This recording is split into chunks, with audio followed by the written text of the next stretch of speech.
Welcome back. And today it's going to be a little bit different. So usually these videos are geared towards training theory, where I shoot off my video into the corner of the screen. I go onto a PowerPoint and I move over some topics of interest or go over questions of interest. But today's one's going to be a bit different because I'm going to start doing these kind of videos as well, where I go over sort of reflections or observations. Now, these can be either within my own training or my own, I suppose, anecdotal evidence or my own background, or it will be kind of using examples or dealings with online clients through Complex Fitness or working with people in the gym, or maybe even just observations of things I'm seeing online. So today's one, I'm going to try and keep it quick, but the main point of topic is stress and its effect on your training. So over the last while, we've all been getting back onto the pitch.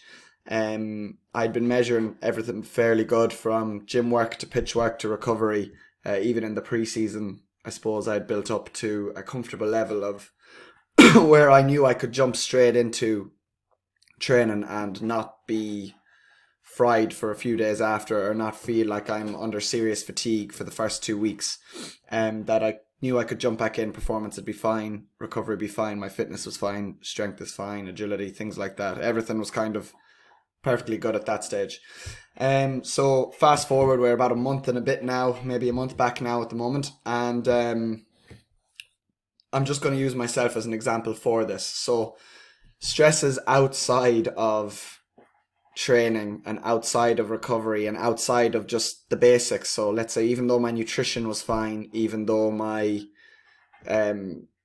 training in the gym was fine, it wasn't being overloaded, my adaptation to the stress in the gym was fine, my adaptation to the stress on the pitch was fine, recovery, everything nailed.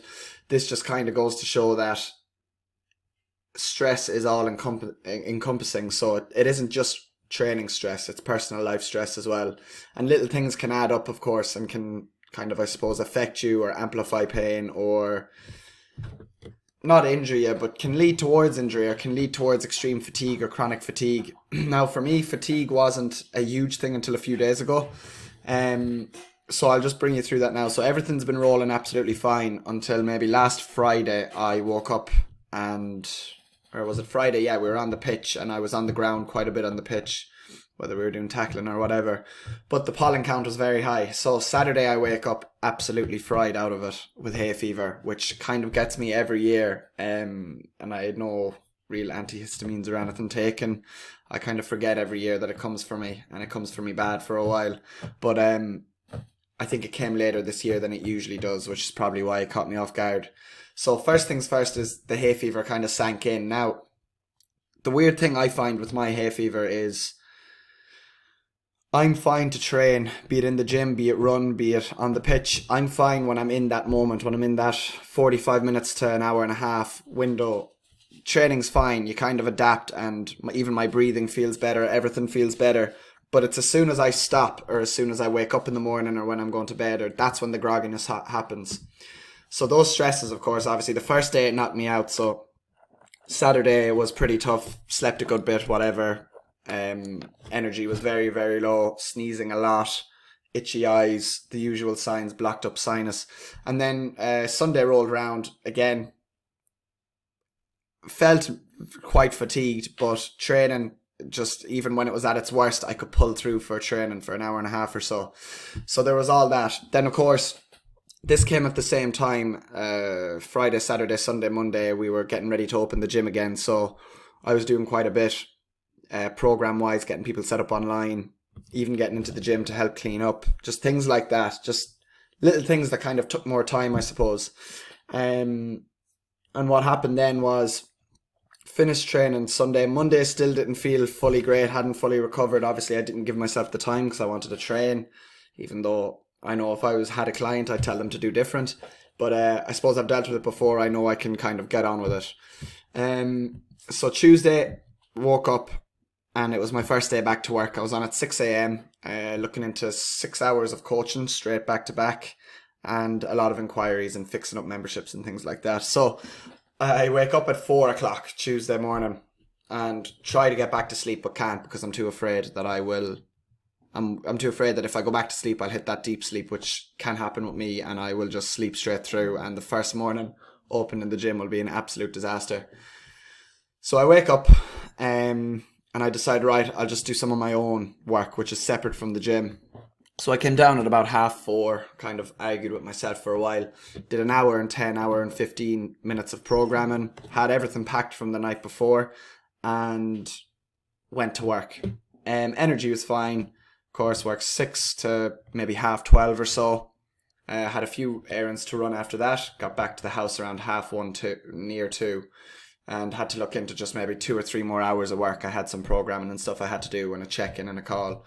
So that all rolled around, everything was grand. But obviously, stress is high, just back to work, kind of recovering, semi-recovering from hay fever. I got antihistamines, they're helping, thankfully. And on top of that, a very, very, very subpar night's sleep. And then I went training at 8 o'clock, 8:15 Tuesday evening, as you do. I got maybe 20 minutes of shut-eye at some point in the evening, I think around 4:30, 4:45. I kind of shut my eyes and maybe got 20 minutes, but I had a meeting at 5:30, so I had to kind of get up for that and be awake a little bit before that, so I wasn't groggy. So that came around, and training Tuesday evening then, I'd been nursing a small little bit of an ankle pain and calf pain and things like that. Again, it kind of tends to happen to me when the ground hardens up, and I just adapt usually over time. It's not an injury. There's nothing really. There's no damage. It's just a little bit of pain and knots and stuff in the calf that just come. But Tuesday, that was amplified massively at training. So I was fine in all the drills and stuff, but I usually, if there's little niggles like that, I actually don't feel them until I come off the pitch, or until I'm in bed that night, or until I wake up the next morning, and I can kind of feel it a bit for the first hour of the day, and then as I walk around, things loosen out, and as I get up. But it really hit me during the training. So I thought, it's weird, but it's obviously all these stressors adding up and amplifying what's really sore and amplifying kind of any issues I did have. So I wake up Wednesday, and the calf and ankle are very, very, very sore now. This is a Friday I'm recording this, so luckily I'm working this evening.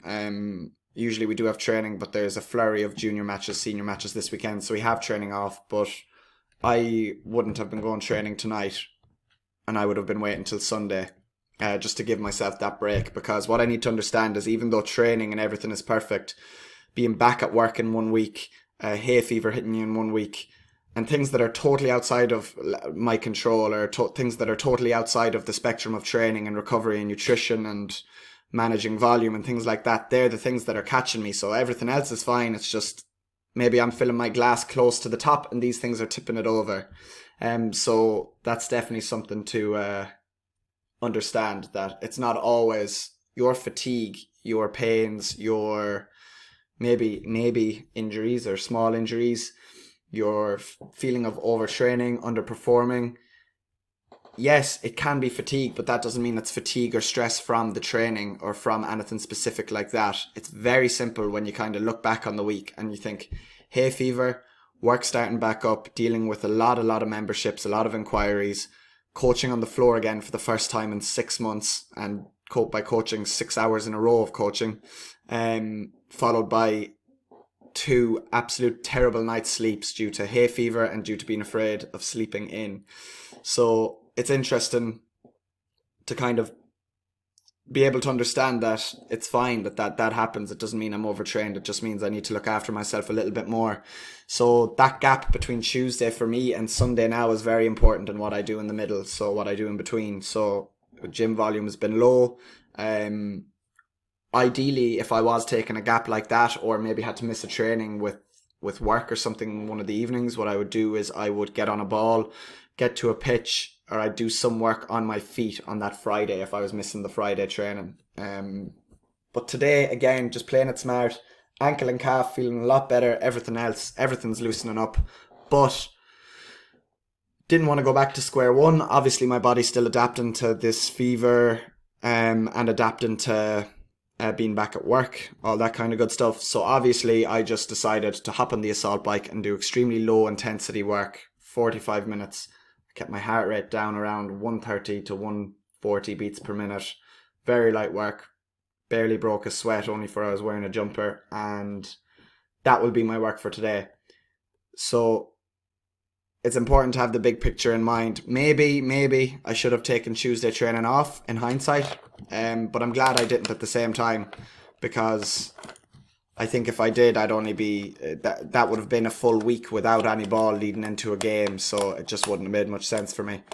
And there was no real injury or damage done. So I suppose knowing the difference between pain and injury is important, but also knowing the difference between, or knowing or understanding that you can be fatigued from stress outside of your training and outside of the environment you're underperforming and outside of the whole recovery thing. And stress doesn't just come from your training and lack of recovery and undersleep. It comes from a lot of other things. It comes from small things accumulating up.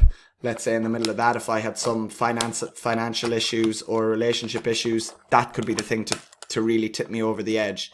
So stress comes in all shapes and sizes. Your central nervous system doesn't really know the difference between stresses. It just takes stress as stress. So stress management is definitely important. I don't think I could have managed it much better, to be honest. These things just happen. It's kind of about being able to slow down after and being aware that this had happened. I suppose last Friday at training, I had said to the manager that Tuesday would be my first day back at work. I'd be there Tuesday night. I understood then that I was going to be tired Tuesday and maybe underperform, but not as much as I thought I would be, obviously due to the hay fever and terrible sleep. So this is the first installment of, I don't know what I'll call this, maybe complex reflections or observations or something. And it's just going to be small talks like this, talking about things to consider, things that I've considered, and observations. So perfect. Thanks for tuning in.